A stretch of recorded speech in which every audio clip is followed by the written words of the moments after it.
Cara, por que diabos que alguns conceitos só entram na cabeça da gente, não propriamente com material já reflexivo, já abstraído, mas apenas com nosso esforço pessoal de abstração com base em dados de experiência, sabe? E não só dados de experiência nosso, né, individualmente, que a gente percebe pelos sentidos, mas também dados de experiência coletados dos outros, né, como por exemplo da historiografia, das biografias e dos filmes e das obras de ficção. Ah, cara, tem a questão da sabedoria popular. Por isso que eu sempre falo para você que a gente tem que tomar cuidado para não cair nesse engodo de só priorizar a cultura erudita, né? E esquecer da sabedoria popular. Eu acredito que tudo que está na cultura erudita também está na cultura popular de uma forma mais simples.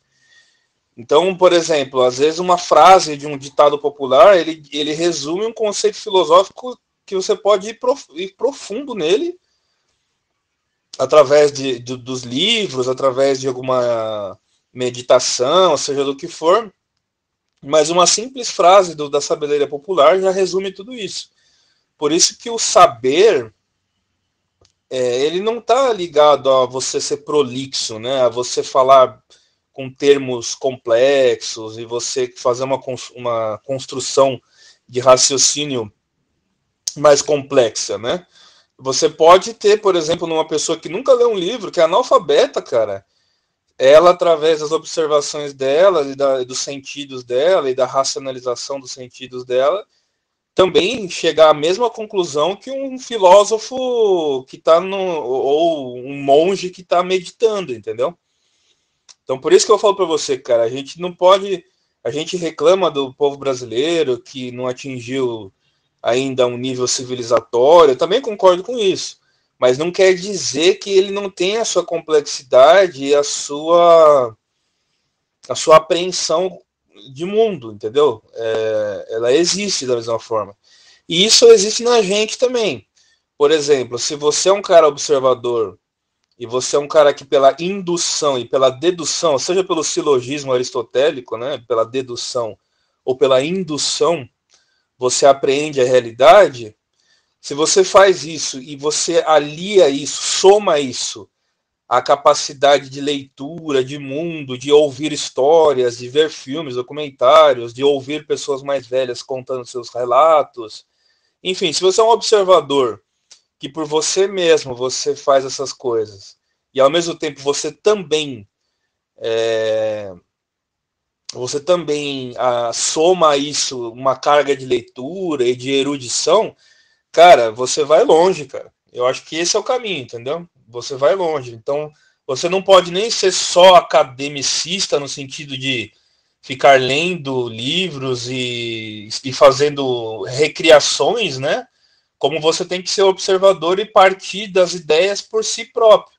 Você pode chegar nas mesmas conclusões que outrem, né? Outras pessoas fizeram, mas ao mesmo tempo se você não chegar por si próprio, se você é um cara que tem uma carga de leitura, você pode, através do relato de uma outra pessoa, abrir sua mente em relação àquilo. Então, é importante as duas coisas, né? Você não precisa ser nem um radical empirista que faz tudo por si só, mas não precisa ser nenhum radical racionalista também que despreza a experiência e a observação participante, né? Tanto que romancistas eles conseguem abranger muita coisa ao mesmo tempo, né? Não só coisas ligadas à filosofia, né? Como o caso do Balzac, do Dostoiévski, né? E tudo mais, né? Eu acho que o valor está na percepção, né? Daquilo que o cara conseguiu perceber e expressar verbalmente, né?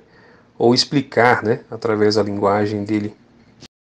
Ah, com certeza, cara. Por exemplo, você pode ler um livro inteiro do Nietzsche ou aprender sobre a questão nihilista, por exemplo.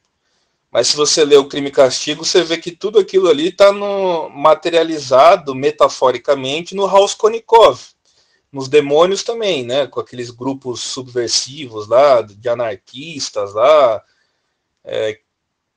que tem aquela discussão, né, do status quo, daqueles grupos que se levantavam contra o czar e tal.